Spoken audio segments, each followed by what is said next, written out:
السلام علیکم و رحمت الله و برکاته. برادران، این شفتالو با نام قهوری می باشد.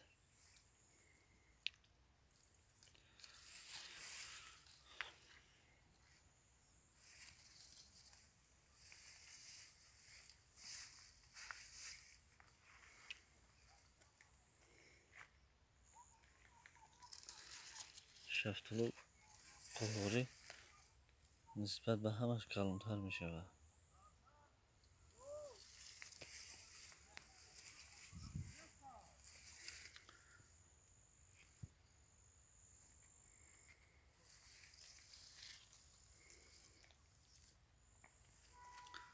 نکی بسیار در تنش نمیسته. مقصد که نسبت دیگراش با تنه درخت نمیسته. کم طرف وزن بگیره بپرت و یخچه.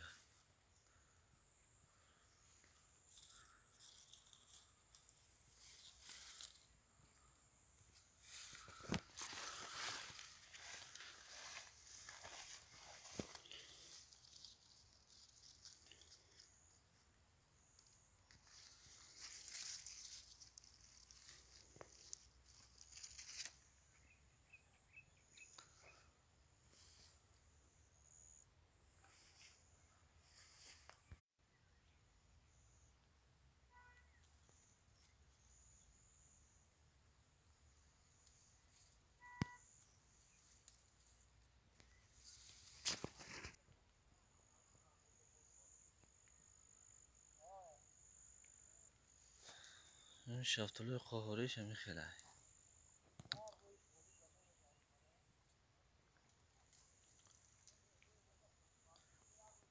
این مایده شیدنش هم وابسته به قلمچه کردن همی